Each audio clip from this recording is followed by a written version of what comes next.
आपका यश सदा बढ़ता रहे। ओम नमः शिवाय। शिवचरण की ड्योढ़ी में आपका स्वागत है। श्रेष्ठी श्री शिवचरण, भगवान भोलेनाथ की आप पर पूर्ण कृपा है। दानवीर के रूप में आपका यश दूर दूर तक फैला हुआ है। आपकी कीर्ति सुनकर ही हम आपके पास आए हैं।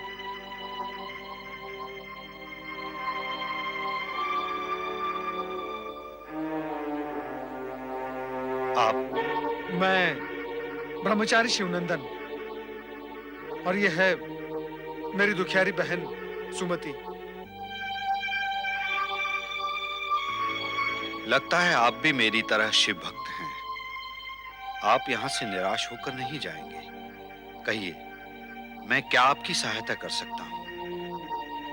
मेरी इस दुखियारी बहन को कृपया आप अपने घर में आश्रय दें, क्योंकि मैं स्वयं एक गृहत्यागी ब्रह्मचारी हूं। इस विषय में जितनी आप सुमति की सहायता कर सकते हैं, उतनी मैं नहीं कर सकता।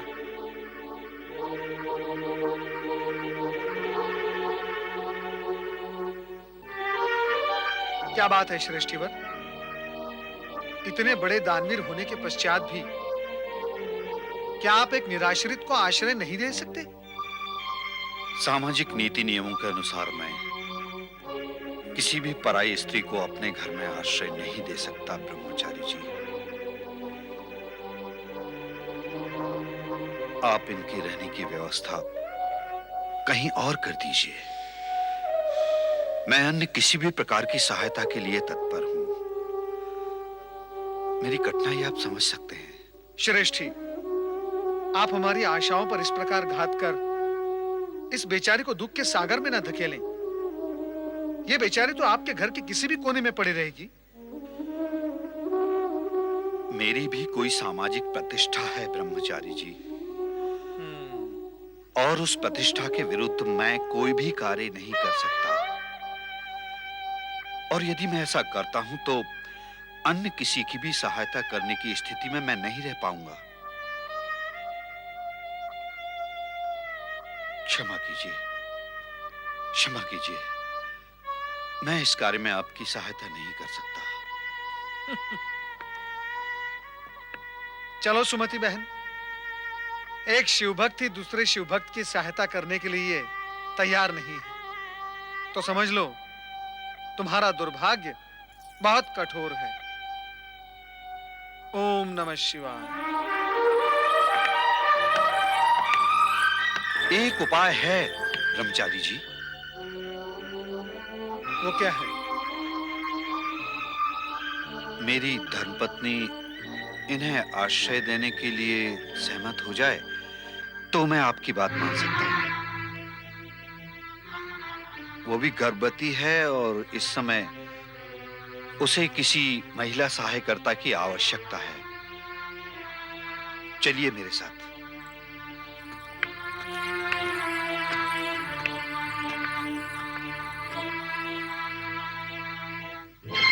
क्या कहते हैं मुनीम जी, हमारे सेठानी जी इस महिला को आश्रय देंगी?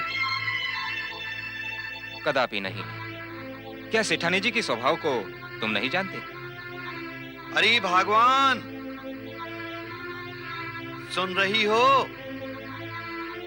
तनिक यहां तो आओ। क्या बात है? तुम्हें पता है ना कि इन दिनों उठने बैठने में मुझे कितना कष्ट होता है। अंदर आ जाओ। आइए, आइए। तनिक कष्ट उठाने का प्रयत्न करो भगवान। तुम्हारे लिए पुण्य का अवसर आया है। कौन है ये लोग?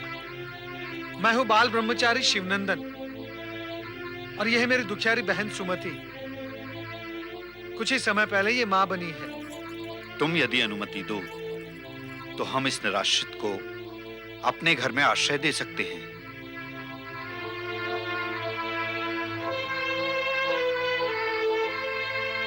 निराश्रिता?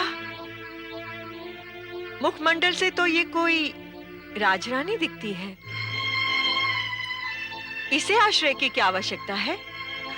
आपका अनुमान सत्य है श्रीमंतिनी जी, परंतु भाग्य ने मेरे और मेरे बच्चे के साथ बहुत क्रूर खेल खेला है। एक राजरानी एक भिखारन बनकर रह गई। यदि आप मेरी व्यथा कथा सुनेंगी तो आपको मेरी बात पर अवश्य विश्वास हो जाएगा। ना मेरे लाल, चुप हो जा।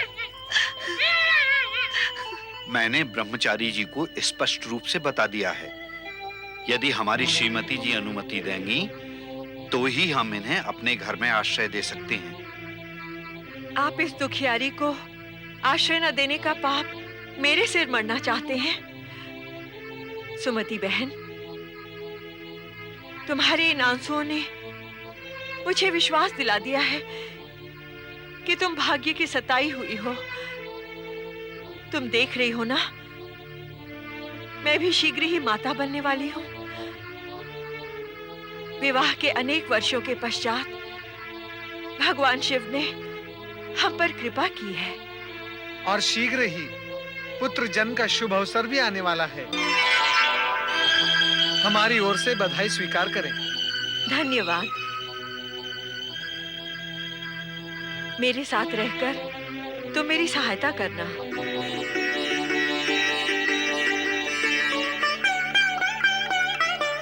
जानते हैं ब्रह्मचारी जी, हम पर भगवान शिव की कृपा 16 सोमवार का व्रत करने के पश्चात ही हुई है। हम दोनों ने भी व्रत रखा था। मेरी बहन ने भी इसी सोमवार से 16 सोमवार का व्रत प्रारंभ किया है। तब तो और भी प्रसन्नता की बात है। अब तुम्हारे सारे संकटों का अंत शीघ्र ही होगा। श्रेष्ठीवर, मैं आप दोनों का कृतज्ञ हूँ। अब मैं अपनी दुखियारी बहन सुमति और भांजे की चिंता से मुक्त हुआ हूँ। ओम नमः शिवाय। ओम नमः शिवाय। ब्रह्मचारी जी। सुमति बहन, मैं तुम्हें समय समय पर मिलता रहूंगा। अब तो मुझे आज्ञा दो। भैया, तुमने मुझ पर और मेरे बच्चे पर बहुत बड़ा उपकार किया है। मैं ये उपकार जीवन भर नहीं भूल पाऊंगी। नहीं बहन, नहीं। ये उपकार तो भगवान भोलेनाथ के हैं। वे यदि मुझे तुम्हारे पास नहीं भेजते समय पर तो मैं क्या कर सकता था। ओम नमः शिवाय। ओम नमः शिवाय। सुमति बहन, अब तुम निश्चिंत हो जाओ। आओ बहन।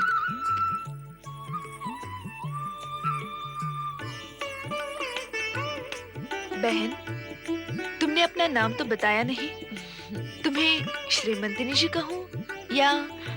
श्रेष्ठीवर ने धन प्राप्ति की आशा में मेरा नाम धनश्री रख दिया, परंतु मेरा पुराना नाम पार्वती है। पार्वती? शिव पार्वती पर आस्था रखने वाला हर संकट से उबर जाता है। पूरी निष्ठा से 16 सोमवार व्रत करने की शपथ ले, तेरा कल्याण होगा। बहन, मैंने उन ब्राह्मणी माता के कहने पर 16 सोमवार का व्रत तो प्रारंभ कर लिया, परंतु मुझे उसके विधि विधान के बारे में कोई ज्ञान नहीं है। मैं चाहती हूँ कि विधि पूर्वक पूजा करके 16 सोमवार का व्रत रखूं। 16 सोमवार का व्रत देवसेनी एकादशी के पश्चात प्रथम सोमवार से प्रारंभ होकर देव प्रबोधिनी एकादशी तक पूर्ण होता है। बहन, हमारे कुल पुरोहित जी तुम्हें शिव के मंदिर ले जाकर विधिवत इस व्रत की पूजा करवाएंगे। पुत्री सुमति, 16 सोमवार का व्रत अति पुण्यमान तथा फलदायक होता है। इससे भगवान शिव तथा माता पार्वती प्रसन्न होते हैं। माता पार्वती की कृपा से मैंने ऐसा ही किया है। उस सोमवार को प्रातः से पहले ब्रह्म मुहूर्त में उठकर प्रसन्न चित्त होकर तन मन की शुद्धि करके भगवान शिव के मंदिर में जाना पड़ता है। उस दिन कलह व कुवचनों से बचना भी अनिवार्य है। इस जनेऊ के समान पीले सूत के डोरे में 4 ग्रंथि लगाकर गले में पहनना चाहिए। ये डोरा व्रत के पूर्ण होने तक पहनना होगा। बोलो ओम नमः शिवाय। ओम नमः शिवाय। ओम नमः शिवाय। नमः शिवाय। ओम नमः शिवाय। ओम नमः ओम नमः शिवाय। शिवाय। ओम ओम नमः नमः शिवाय।